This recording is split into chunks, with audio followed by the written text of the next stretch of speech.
All right. Thank you for introducing me, and thank you guys for coming over to watch this. So the title, it's a long title, Sentiment Analysis for Arabizi, a multilingual jargon on social media. I'm going to jump immediately into what's Arabizi. So the Arabizi is a portmanteau of two words, Arabi and Inglisi, which stands for Arabic and English in Arabic. And it's a transliteration, literally, of Arabic script into English script. So we can see natural language processing in Arabic. They write it as is in English. So why do people do this? It's because keyboards were unfriendly for Arabic when the internet started, and etc. And also because there are a lot of people who are English educated, so they just prefer to use it. It's like they say, it's faster, it's easier. So how does it work? First, we have a lot of letters that are exactly the same in Latin to Arabic, but there are other Arabic letters that are guttural because Arabic is a throaty language, such as Ain, Kha, Ha. So for that reason, people started using numbers instead of just Latin letters.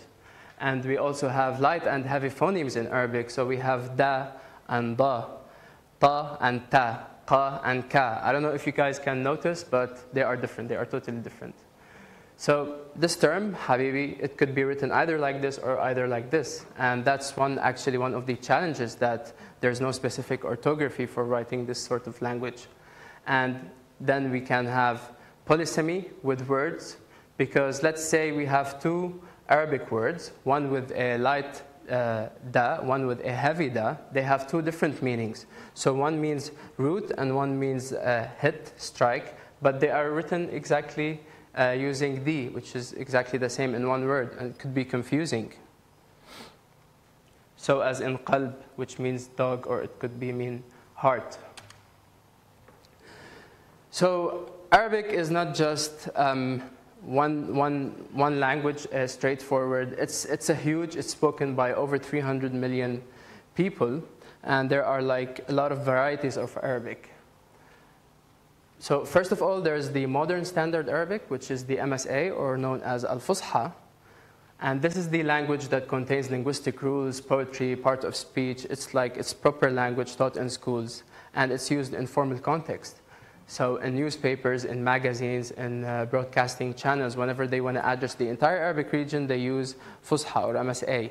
However, within each region, there's a different form of Arabic. It's the spoken Arabic. It's the Arabic that we speak at home every day. It's called dialectal Arabic. And as you can see, there are like Egyptian Arabic, North African Arabic, and within each group, there are also sub-dialects as well.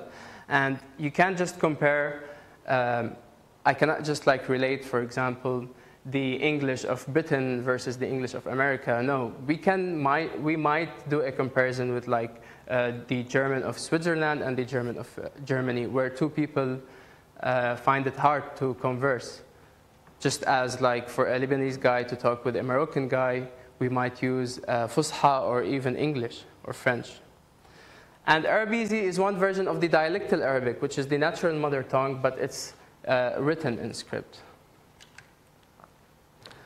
So sentiment analysis, I mean, it's so famous. We don't have to talk too much about it to introduce it, but it's the study of creating intelligent systems that are able to classify the polarity of a piece of text. So what are the methods and tools in sentiment analysis? Basically, there are like two famous lines: lexicon-based approach, which is like a naive and simplistic. We have a lexicon, list of words with scores to those words or polarity, and then we try to detect, we go word by word, and that's a public Facebook status where we can map every word to a positive or negative term from the lexicon. That's one approach. Another approach is the machine learning or teaching by example, where we need large data sets, positive, neutral, negative, and normally they are labeled by people manually to make sure that the data is sound and good, and then we add a lot of features the classical way, train the machine learning classifier, and get some results. So that's my research question. Can we extract sentiment from Arabizi? that's majorly the question. In reality, it's like, can we create enough tools and resources for the under-resourced, non-standard, informal, multilingual dialectal text that's found within multilingual streams of social Arabic textual data called Arabizi? So briefly, those are some of the challenges to process Arabizi. First of all, similar to Arabic, it's rich in morphology. And when we say morphology, just like inflections, for example, one word could have up to 90 inflections, 100 inflections, because in Arabic you have like the pronouns, they are connected to the verb, prefixes, suffixes, and sometimes an entire change in form when it comes to the plural form, not just like adding an S at the end. Also similar to Arabic, there is no standard transcription for different dialects. For example, one word could be, which means smart. I would say Zaki because I'm from Lebanon, but maybe Harith would say Dhaki. So that's one version. How could we map those words to a single unit or word in the lexicon? And there's the non-standard orthography. So apart from the different dialects, there's also non-standard orthography. So even for a same word could be written in different versions, such as khair, which means good. And here we can see that the vowels, they vary, or even because denoting the phonetic kha is not in English, so it's either KH or it's 5. This form of language is normally found in multilingual streams of data, for example, Twitter or Facebook, where people from the Arabic regions are texting either in English, French, Arabic, or Arabizi. And there's also the code switching. So that's very common, especially in Lebanon and Algeria and Morocco, where they speak English, French, and Arabic. So we have 3 languages in a single sentence. For example, hi, kifak, ça va. Those are variants from the verb love, and we have over 90. And this is an example from a public Facebook page where we can see multilinguality in a single conversation. So that's Arabizi, and then they reply in English, afterwards Arabic, Arabizi again, and etc. So that's the research plan that I've got. We've done some data collection. Before we start in this line, we thought that we need to ask the question of, okay, well, there's a problem obviously in Arabizi, but how much is it used on social media? Like, what's the percentage of people using Arabizi? Because coming from a region in the Middle East, I know for sure that we use it a lot on mobile texting, but when it comes to social media, we didn't find much studies on social media demographics and information about Arabizi. So we thought that it's a good idea to work on that, and then we need to create an automatic Arabizi identification tool where it says that this is Arabizi sentence out of multilingual streams, and then obviously sentiment analysis. So we started by collecting tweets, because anybody could use Twitter. They are not biased to a specific group of people or wherever. So we have tweets from Lebanon and Egypt. And the way we did it is we collected tweets geographically, because there's coordinates coming within each tweet. And we filtered out the tweets that are coming within the region of Lebanon and Egypt. We pre-processed the data. We split the data set. Obviously, we have the Latin tweets and the Arabic tweets. We take the Latin tweets, we clean them up, very normal Twitter cleaning. And then we used some features, some which come with the Twitter tweets, that they are given by the Twitter API, and we added a few. And this process is to detect whether a given sentence is Arabizi or not. So we used a language detection library, which is provided by Google. And I believe that was last year because there was no Arabizi detections. But however, I think now it's online and it's there. So we use this language detection in Python. And then, for example, we have these tweets. So what a language detection would, you would give it a sentence and it would give you, for example, this is English or this is French. But then I started looking, okay, can it give me a confidence score? And it does. And when I present it with Arabizi text, it gives me like 3 or 4 languages, which with irrelevant data, just like weird stuff. So I thought maybe I can use these as features to detect if a sentence is Arabizi or not. So that's what we did. We trained an SVM classifier, and we manually annotated 5,000 tweets that are from Lebanon and Egypt, whether it's Arabizi or not. And then we trained the classifier. We did the cross-validation. Given the features that we had an F measure of 88 and accuracy of 93 and 95 respectively. But I would have to comment that we've done some filtering over the data. So this data was among the Latin tweets. There were like Indian tweets and Filipino tweets and like Far Eastern tweets. We tried our best to remove those tweets as much as possible. So this Arabizi identification is from English tweets, mainly French and Spanish. So the percentages that we found for Lebanon and Egypt out of the entire data set, including the Arabic, is 5% for Lebanon and 6% for Egypt, which is relatively huge in comparison to millions of tweets. And if we were to remove the Arabic data set, we would have 12% for Lebanon and 25% for Egypt. So here we can like conclude that maybe people use Arabizi more often on texting because it's more private, but when it comes to Twitter, it's public. So what's the state of the art on sentiment analysis for these languages? I mean, this picture is from 2011, and it was in London. What they did is that they predicted that there are some riots are about to happen because of sentiment analysis over huge data sets of tweets in UK. And why were they able to do that? Because obviously sentiment analysis for English has advanced for a long time. But when it comes to Arabic, I would say that it's like decent currently, but for dialectal Arabic, it's so immature and there is nothing of sentiment analysis for Arabizi. Generally, researchers, when they want to do sentiment analysis for Arabic, they just delete their Arabizi data sets. And studies have shown that Arabizi texting is prominent among the Arab youth, which I would say that it's important to target a specific group of people.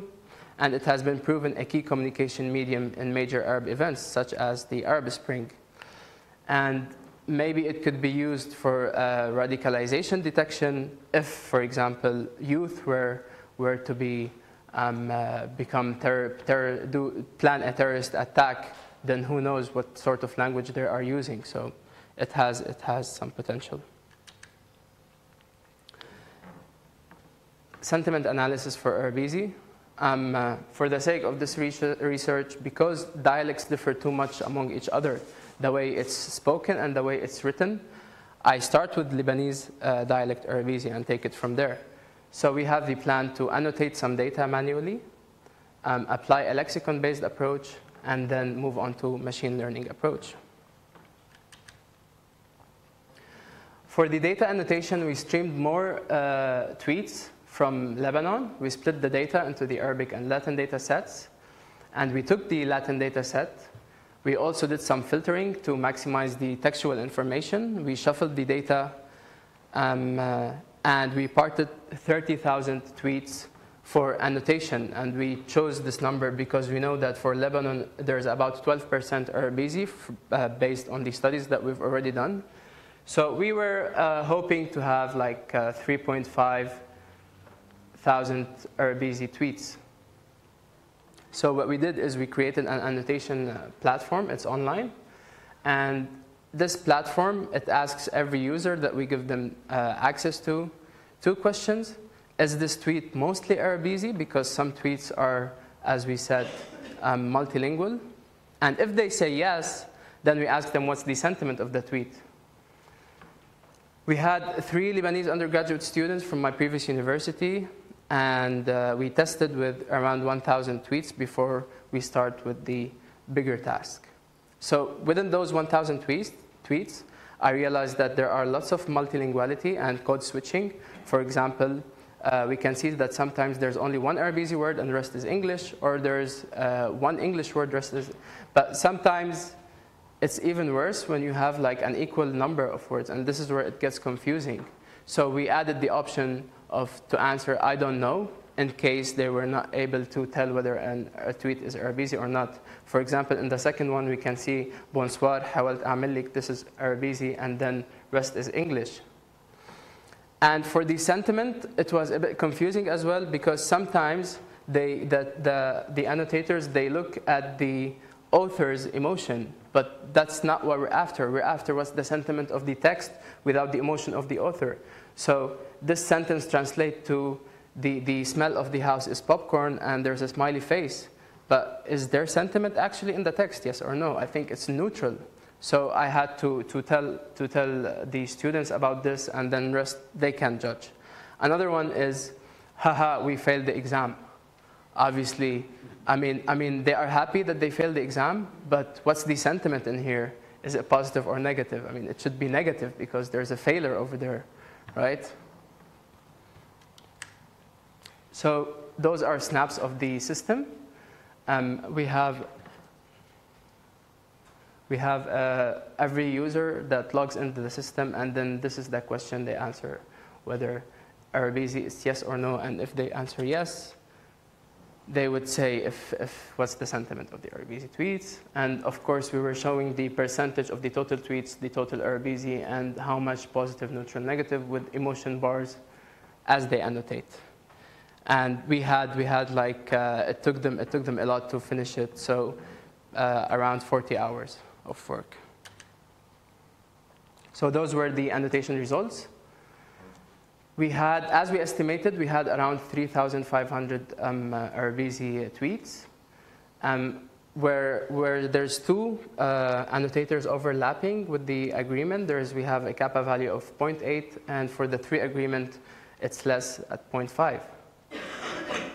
And then out of those tweets that were they agreed on, if we took the 2 annotator agreement, we have positive, negative, and neutral, a fair distribution of 800, 800, and 1200. So now we can, with this data set, we can test our work and we can do some machine learning. So for the lexicon-based approach, we created Senzi. It's a lexicon that is specific for Arabizi.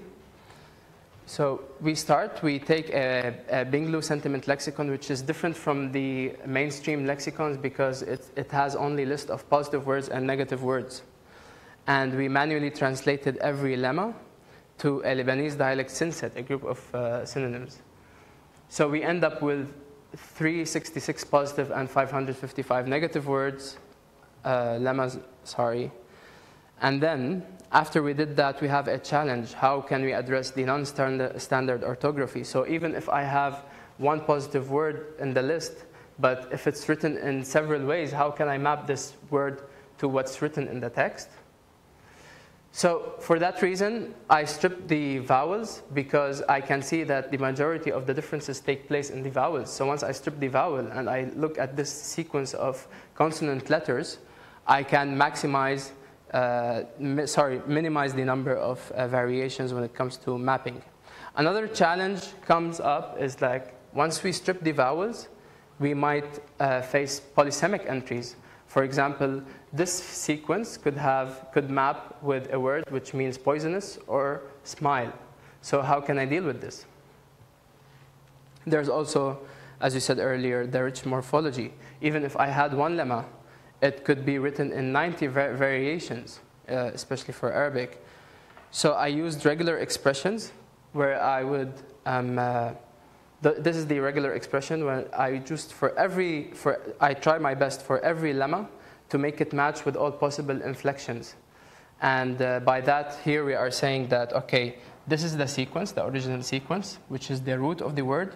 Can we map it with a word that's starting with M or B or BY? Those are just affixes added to the word when it comes to inflections. And by that, I would discard the terms that I don't need them when it comes to polysemy. And then we extracted sentiment. So this is the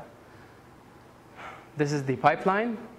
We start by tokenizing every tweet, and then we identified English tweet. We also have an English database of English words database, just to skip them when it comes to Arabizi. We normalize the tweets, as we said, and then we match it with the lexicon, simple matching. After that, we check for sentiment modifiers. So in the normalization, what we did is that we filter the repeated letters where people exaggerate. And we minimize the orthographic variations. So as I said earlier, since people use numbers, but sometimes they don't, so I just like put some one form of text. And for the sentiment modifiers, we have 14 intensifiers, 12 negators, 30 emojis that they modify the sentiment scores accordingly. If you have a negator, obviously we're gonna negate the sentiment. So that's one example where it says, so cute. Cute is normalized, and then it's mapped with Senzi, the lexicon. We have exaggeration, and we have intensifiers, so we also add these scores, so that's a +3, positive. As the annotators were working, we parted a few of the tweets, because they by that time they didn't finish. And so we took 234 positive, 251 negative tweets, where 2 annotators agreed, just to test what we've done so far. And we tested the lexicon-based approach. We had around 2 words matched, minimal false positive, and the accuracy for the positive class was 64, but it was very low in the negative class, 35. And we needed to check out why, so we did some error analysis manually. We looked into every tweet, and we found out that there were 4 factors causing those tweets to bypass the classifier. First one is multi-word expressions. So we can see over here, this is a death wish, and it does not contain any positive or negative words. Or for example, yeah, or madri mia, yeah, ammi, exactly the same. Contextual sentiment words. Yeah, so sometimes we have sentiment words, but they are used in different contexts. For example, I am crying. I found out that it's used a lot in positive sentences. It's like, I'm laughing, I'm dying out of laughter, so they say I'm crying. But the majority were lack of sentiment words. In the negative data set, we had 20% of those. So for example, the go-to drives better. I mean, this is some kind of sarcasm, but we don't have anything to hint that this is a negative sentence. Or there's no more oxygen. We also had code switching, where the sentiment word is the English word. For example, this guy was describing the view of the balcony, and he said it's beautiful, using an English term. So we can address these problems by either like expanding the lexicon to include those multi-word expressions. Code switching, we can add our work to an English sentiment approach, but when it comes to lack of sentiment words, this is the major challenge, and it lies with a huge percentage in the negative data set.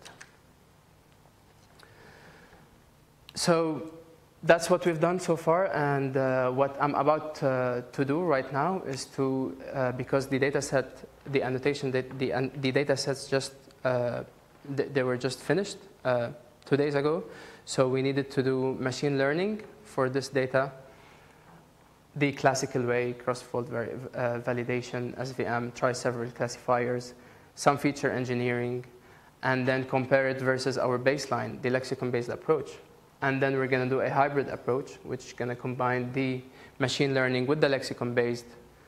We're going to use a list of Senzi words or the word scores as input features and check and compare the results. After that, we're going to explore other dialects. How can we incorporate what we've done for the Lebanese into other dialects? Maybe we can look into deep learning and word embeddings. But this needs large data sets. I'd like to acknowledge the students who helped me in annotating the data sets because they took a lot of time. So thank you, Rania, Omar, and Omar for your valuable time and contributions. And we are posting our resources on projectarabizi.com. They're going to be public and free for the community to use. That's it. Thank you very much for coming and listening.